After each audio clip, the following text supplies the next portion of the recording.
저희 아이는 결국 수능 최저 컷을 맞추고 또 논술 시험도 잘 봐서 원하는 학교의 학과에 합격을 했어요.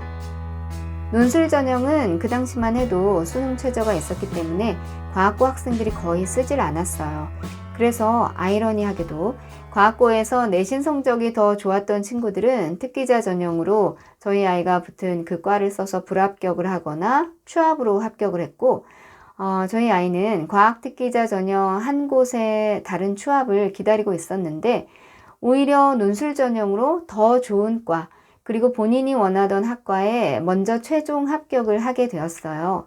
지금까지 이야기를 들으신 분들은 어느 정도 좀 감을 잡으셨겠지만 대학 입시는 모두 케이스 바이 케이스여서 성적이 최상위라서 원서를 쓴 모든 학교에 다 붙는 그런 친구도 있지만 연대나 카이스트는 떨어졌는데 서울대에 붙은 친구도 있고 고대는 떨어졌는데 연대에 붙은 경우도 있고 포항공대는 떨어졌는데 또 카이스트에 붙은 학생도 있고 또 성적이 아주 뛰어난 조진권 친구들인데도 카이스트에 떨어지고 3학년에 남는 경우도 있었어요. 그래서 몇 등급이 수시 지원을 대략 어디 정도를 한다 이렇게는 말씀드릴 수 있어도 어느 성적대가 어디에 합격한다라고 말하기는 어려워요.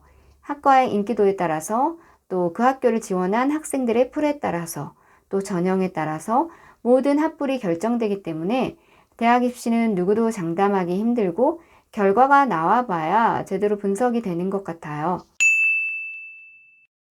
저희 아들이 영재고 과고 입시를 시작하던 2014년에 저희 아들이 졸업한 과고의 경우 160명 정원에 40명 넘게 서울대를 갔었어요. 그런데 저희 아들이 졸업한 해에는 20명 조금 넘는 인원이 서울대에 합격을 했어요.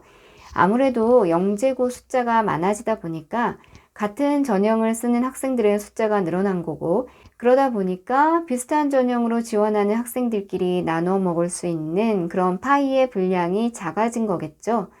영재고의 경우 특히 신설 영재고는 입시 첫 해에 서울대 실적이 아주 좋은 것이 눈에 띄었는데요. 세종과해영, 인천과해영도 그랬고 대전이나 대구도 영재고로 전환된 첫 번째 그 입시에 서울대 실적이 아주 좋았어요. 저희 아이가 다니던 과학고에는 영재고를 왜 떨어졌는지 알 수 없을 정도로 굉장히 뛰어난 학생들이 있었어요. 그런 학생들은 대부분 서울권 영재고를 떨어지고 온 학생들이었기 때문에 지방 영재고 학생들에 비해서 실력이 떨어진다고 볼 수는 없을 것 같고 물론 그런 학생들은 과학고에서 최상위권을 찍어서 2년 만에 조기 졸업을 하고 의대나 서울대를 갔으니까 어찌 보면 오히려 과학고에 와서 더 잘 풀린 경우라고 볼 수 있겠죠. 그럼 과학고에서 중위권 이하의 입시는 어떤지 물어보는 분들도 계시는데 제가 계속 말씀드린 것처럼 과학고에서 자신이 원하는 학교를 골라가려면 내신이 아주 좋아야 해요. 더군다나 요즘같이 정치적인 이슈들이 겹쳐서 내신이 곧 신이다 이런 말이 나올 정도로 내신이 중요해진 이런 시기에 중위권 이하는 과학고 프리미엄이 없다라고 생각하시는 게 맞을 거예요. 저희 아이가 졸업한 학교 같은 경우는 4점대 초반까지는 그래도 가능성이 많이 열려 있는데 4점대 중반 이후부터는 입시에 있어서 어려움이 많았어요. 그래도 4점대 후반에서 고대 낮은과와 성대, 카이스트를 제외한 과기원에 가는 경우도 가끔 있는데요. 인서울 중위권이라 불리는 대학에서는 저희 아이가 다녔던 학교의 학생들을 많이 뽑아본 적이 없기 때문에 중위권 친구들이 그런 학교를 써도 합격한다고 장담을 못했었고 그리고 입학을 한다 해도 학생들의 눈높이가 너무 높아서 재수를 하는 경우가 많았어요. 그래서 중위권 이후의 입시는 확실히 어려워 보였는데 그래서 제가 과학고를 가려는 친구들에게 과학고는 합격이 문제가 아니라 가서 잘하는 것이 더 중요하다고 항상 이야기를 하는 거예요. 지금까지의 경우는 2년 전 서울권 과고에 해당되는 이야기였고요. 앞으로 과학고에 입학하면 이공계의 별이라는 카페에 가입을 하시면 좋아요. 그 카페에서는 해마다 입시 처리되면 합불 조사라는 걸 하는데요. 아마 일반고의 경우에는 수만휘라는 카페에서 그런 걸 하는 걸로 알고 있어요. 이공별 카페에 가면 과고 합격자들의 1차 통과, 그리고 비교과 수상과 최종 합격 컷 이런 것들을 검색해 볼 수 있어서 현재 자신의 내신이면 어느 정도의 학교에 갈 수 있는지, 또 자신이 원하는 학교는 어느 정도의 수준이면 갈 수 있는지 그런 것들을 가늠해 볼 수가 있어요. 그러니까 그런 카페 활동을 하면 입시 정보를 얻기 좋을 거예요. 친한 언니. 대학의 서열, 내가 바라는 입시.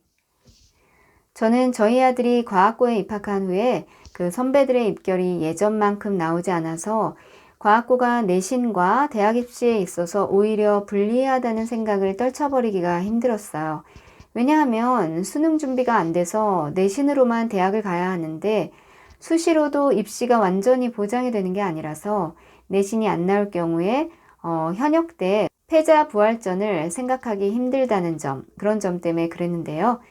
그런데 강남의 일반고에 다녔던 저희 아이의 그 친구들 말을 들어보거나 또 교육 카페에 글을 남기는 지방이나 비강남권의 고등학생들의 글을 읽어보면 그들도 모두 입시에 있어서 자기 자신이 많이 불리하다는 그런 피해의식을 많이 가지고 있었어요. 강남의 일반고는 내신이 치열한데 일반고라는 이유로 수시에 있어서 불리하다고 하고, 또 지방이나 비교육특구는 아무리 성적이 좋아도 물론 전교 1등은 직윤으로 서울대를 갈 수 있다고 쳐도 그 아래 등수는 상위권 대학에서 잘 뽑아주지 않는다 이러면서 고민을 하고 그러는데요. 그런 이야기를 종합해보면 요즘의 대학 입시는 전형이 너무 여러 가지이고 어떤 획일화된 기준으로 줄 서서 대학에 들어가는 것이 아니기 때문에 원하는 학교와 학과에 합격하지 않으면 누구나 자신이 가지고 있는 실력보다는 입시 정보나 자신이 살고 있는 지역, 또 자신이 속한 고등학교에 뭔가 부족한 게 있어서 그런 게 아닐까, 피해의식을 가질 수밖에 없는 입시제도인 것 같아요. 저는 올해 입시기관에서 주최하는 입시 컨설턴트 과정을 공부했는데요. 수능 최저가 있고 없고에 따라서 또 전형에 따라서 각 지역마다 또 학교마다 이렇게 유불리가 다 있어서 보통 누구나 알고 있는 학교의 서열대로 그 입시 결과가 결정되는 것이 아닌 그런 여러 가지 사례들을 보았어요. 그래서 흔히 말하는 그 전공과 적성을 고려하지 않은 의치, 한수, 스카이, 서성한, 중경외시 이런 서열이 좀 무의미하게 느껴졌는데요. 학생들의 노력이 헛되지 않으려면 차라리 학생들의 그 실력의 서열에 따라서 입시 결과가 결정되는 그런 입시 정책이 있었으면 좋겠다는 생각이 들기도 했어요. 그런데 공평하다고 알려진 정시도 저희 아이가 수능을 본 경험에 의하면 과목당 유불리도 있고 재학생에겐 또 불리한 점이 있어서 입시를 한번 치러봤는데도 입시는 참 어렵게 느껴지더라고요. 입시가 모든 사람을 다 만족시킬 순 없지만 이번에 서울대에서 발표한 것처럼 학생들이 고등학교 때 어떤 교과를 선택해서 공부를 했는지 정시에서도 그런 걸 반영하는 건 좋은 학생을 선발하는 데도 도움이 되고 또 앞으로 아이들이 대학에 가서 공부를 할 때도 도움이 될 거라고 생각해요. 저는 적어도 상위권 대학에서는 수시에서 선택 교과를 모두 봐야 된다고 생각하고요. 정시에서 어떤 한 학교의 같은 과를 같은 전형으로 지원하는 학생들끼리는 똑같은 탐구 과목을 선택해서 시험을 보게 하는 것, 그런 것들이 유불리를 줄이는 방법이 아닐까 생각해요. 예를 들어서 적어도 공대에 오는 학생들은 반드시 물리와 화학, 의대를 지원하는 친구들은 화학과 생명과학 이런 과목들을 고등학교 때 배웠으면 좋겠어요. 또 수능 과목으로도 그런 걸 지정해서 시험을 치르면 경쟁자들 간의 유불리도 없고 또 대학에 와서도 전공 공부를 하는데 수월하고 또 도움이 되잖아요. 결론, 개인의 실력이 가장 중요해요. 영재고나 과고를 나온 친구들이 대학에 와서 과부하에 걸려서 공부를 게을리한다.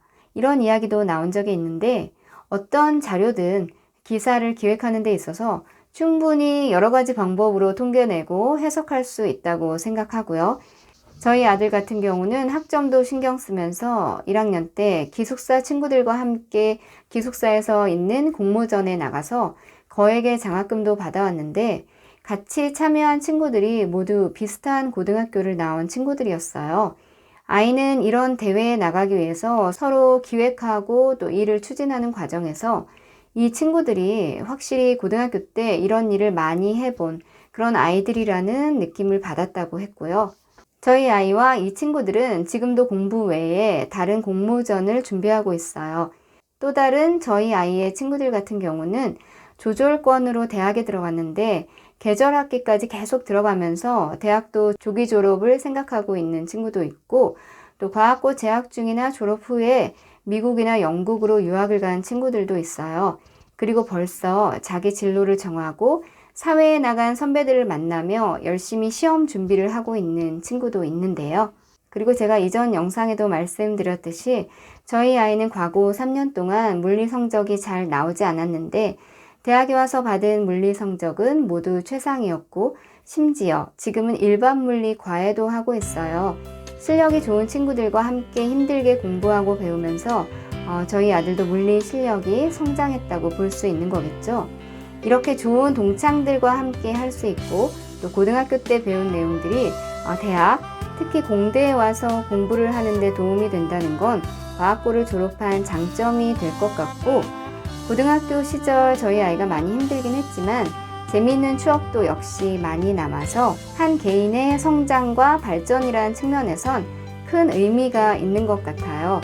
물론 과학고가 아니었더라도 심화된 공부나 경쟁, 좋은 친구, 이런 경험들은 대학에 와서도 충분히 경험할 수 있는 것들이니까, 저는 변화하는 이런 입시 제도에서 가장 중요한 건 자신이 처한 환경에서 최선을 다하고 무엇보다 실력을 키우는 것이 중요한 것 같아요.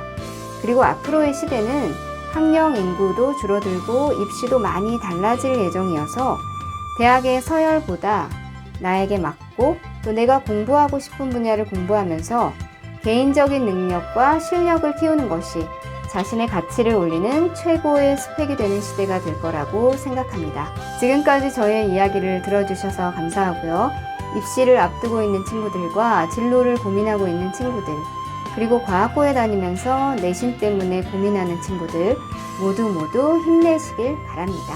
그럼 다음에 또 만나요.